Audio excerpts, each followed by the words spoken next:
Hi. But how are you? I'm gonna share this. Let me see if I can share.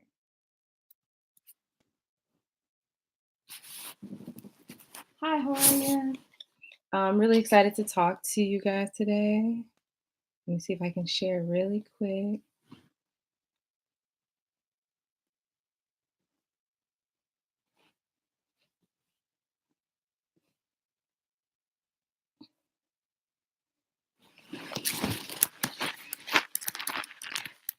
Hold on one second. I'm just sharing it in the group live. Boom, boom, boom, boom, boom, boom, boom, boom, boom.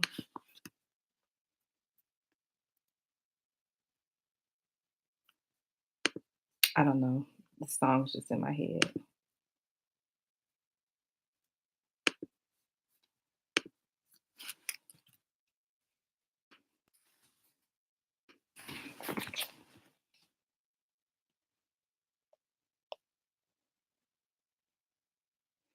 I just need to share in the group. Bear with me, like 15 seconds.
Okay.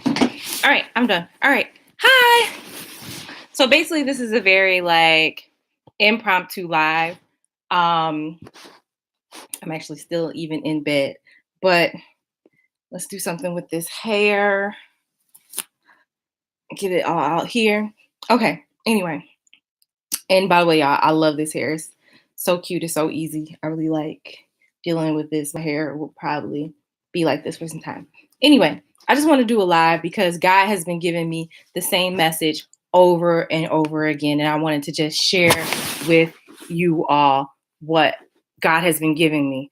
And basically, several points to this message. Everything that you're doing and why you are changing your life and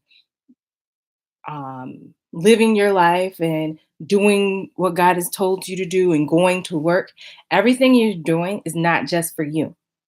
It's either for your family, it's for the people you impact, and it's for to glorify God. So, number one, and I'll get to that point. And number two, stop thinking that you're not ready or qualified to do something, especially if God has placed it into your heart to do. We live on the age of social media and internet. Everything is at our fingertips, libraries, books, the information. If you need to be qualified, you know how to qualify yourself. YouTube University can show you how to do anything. Oh, I don't have the money. I want to be a doctor. YouTube University, reaching out to your network, reaching out to Facebook friends. You can get just about anything you want to get done. And number three, focus. Focus, focus, focus. Our attention is spread among so many things and it dilutes our progress and it has us to not get accomplished what we need to get accomplished in our life. So I just want to share my testimony and what's been going on recently. So I shared, and if you're in my group, you've known for the past year, I've been like so behind on my bills. Like one job I was working and the opportunity I was doing like kind of fell through. So it kind of put me in the negative for a while. I was late on a lot of things, issues with car payments, car insurance, tickets, for driving Uber. And so much. And so just everything was piling up. And I was like so behind on everything. And the amount of money I was making just wasn't covering what I needed it to cover. And even when I got a job, I got like a full-time job, I just wasn't making enough money to dig myself out of the hole.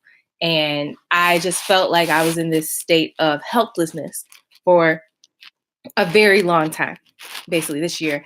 And earlier this year, I was depressed. I've shared with the group that I was depressed. I couldn't get out of bed. I would get in bed for 3 hours a day. I would still do Bible study on Wednesday, but I would just be so depressed. I would still encourage other people, but I was barely getting out of bed. I wasn't turning in my assignments. I wasn't doing my work. Um, and this is because I felt like I was so behind. I felt like I didn't matter. I felt like nothing would matter anyway. So because of being overwhelmed, I just didn't work. And then, like I said, I started a job and I was working, but it was just like I still didn't have enough money to cover everything I needed to cover. And I felt like I was working so hard and still couldn't do it. I just felt helpless. And then something clicked at October, like October 1st. Everybody was posting like, you got one more quarter left in the year. October 1st, have you accomplished your goals? Blah, blah, blah. And I just realized that I had made progress. At least I was getting out of bed, but I hadn't accomplished anything anywhere near where I wanted to accomplish this year. And the reason why I hadn't, because I spent most of the year feeling helpless, honestly. And depression is real. I'm not trying to minimize depression, but do everything you can to seek help if you feel helpless. Tell your friends, but just don't tell your friends. Your friends aren't licensed, psychologists. They aren't counselors. Seek out professional help. Seek out godly help, godly professional help to really get you out of your situation. But also getting out of your situation, even if it is depression, to take steps to manage it is a decision that you have to make.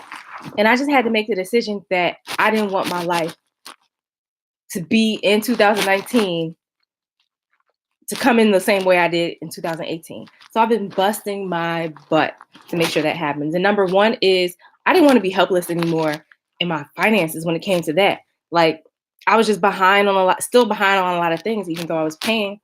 And in the past couple of weeks, I busted my butt taking extra jobs, lifting, side projects, taking up extra hours at work, and really busting my butt to pay out a large amount of money.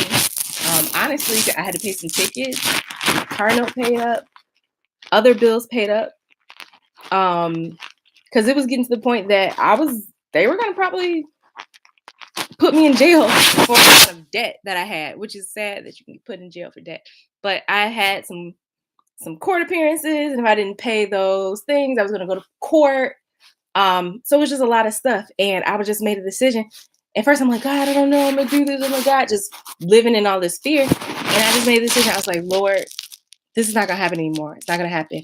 A lot of my family is in the same situation. They might be living middle class, but living paycheck to paycheck, never having enough, not having money in savings. And I was like, God, I'm gonna get this together because I'm not passing this on to my kids. I don't want my kids to be in the same situation. I don't want to be in the same situation. Honestly, I want to get married and I don't want to be bound by these chains. And I've been fasting and praying to God that whatever chains are binding me, that I'm not going to pass this on to my kids. So we think that we need to get our life together or get something together just for us. We need to get together so we are breaking the chains and not passing these things on to our kids, so we can pass them on to our community. And so we can be a better steward for the Lord and be a steward of what God has for us, right? Um,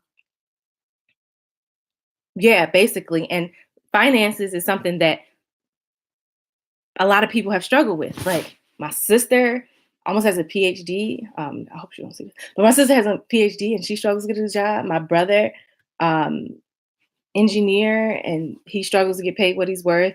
And my parents have financial struggles. Like this might be a generational curse. Like before that, my parents are educated, very smart. Before that, their parents were having financial struggles. Is this a generational curse that's being passed down? I don't want to pass down this curse. So I am going to fast and I'm going to pray and I'm going to be more diligent than anybody else in my family has been so I can break this curse out of my family, because you cannot live the life God has for you and be bound to certain things. So these are one of those things that I've been fasting over and praying and doing the work and being more meticulous and being led by God so that I can break this curse off my family. The second thing I've been fasting over, I'm going to fast over, is relationships. My sister has an amazing man, but she's still not married. And I don't say this to bash my family, but like a lot of divorce, a lot of single parents, a lot of marriages not going right in my family. And even when they seemed like they were going right before. And this is something that I don't want to pass on to me or pass on to my kids. I I don't have a relationship. I haven't been able to keep a relationship. I'm not married.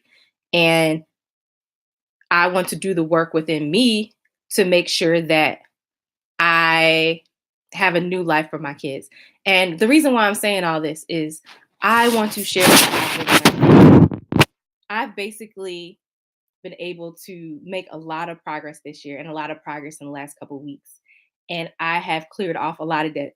In 2 weeks, I cleared off $3,000 worth of debt, y'all. And this is with having a job that makes, y'all gonna laugh when I say how much my full-time job, but y'all, mind you, I also freelance. I have a full-time job and I freelance. My full-time job, I make $300 a week. $300 a week. And I was able to clear out $3,000 of debt in 2 weeks. And I believe that I am on my way to being free and on my way there. And just the steps that I'm taking, I want to share with other people so that they can free themselves. Because Young Professionals for Christ, this group, if we're just having conversations and to feel good and sharing with each other or trying to hook up or slide in each other's DMs, that's cool. But are we glorifying God? I feel that I want Young Professionals for Christ to be a place where we are improving ourselves, not just spiritually, not just, which is the most important part, but we're creating disciplines overall that will make us free in a lot of areas. So we're creating a spiritual and prayer discipline. We're creating a Bible reading discipline. We're creating a financial discipline that first we're honoring God with our finances, that we're creating a financial discipline that we're saving and we're following the principles for money that he's given us, that we're investing, that we're reaping what we're sowing, that we are working hard. And the principles that God lays out in our relationships, that we're learning how to communicate, that we just aren't shutting people off and blocking somebody off when they make us mad, that we are open, that we are loving, that we are giving.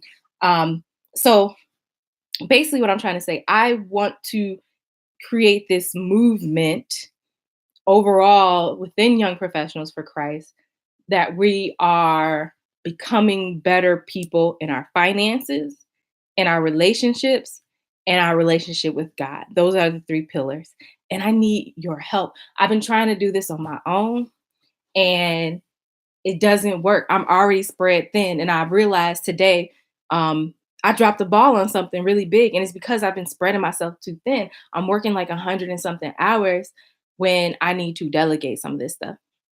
So the number one thing I need is the number one thing I need is an Instagram manager right now. And I thought it sounds weird, but I need somebody to completely be dedicated to managing Instagram because that's how we reach more souls. That's how you all said you wanted to be reached out to. That's how you said you wanted to be ministered to. And I can help create the content. I have an assistant and I need someone to manage that because God has told me to reach more people. And I think number one, we're going to do that through Instagram. If you are a financial professional, I need someone who's a financial professional to help us fix our finances in this group.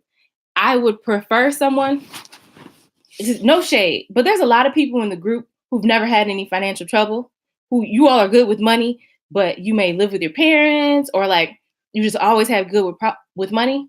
If there's someone out there who's had a financial storm, or even if it's of your own doing, but you dug yourself out of it, I think you're better able to relate to the people who are going through that same situation and you have more sensitivity to that situation. Now we need all type of financial professionals if you're good with finances, but people, especially people who have had messed up credit, who've been in debt and able to dig themselves and come out on top, I think can relate better to some of the situations in the group.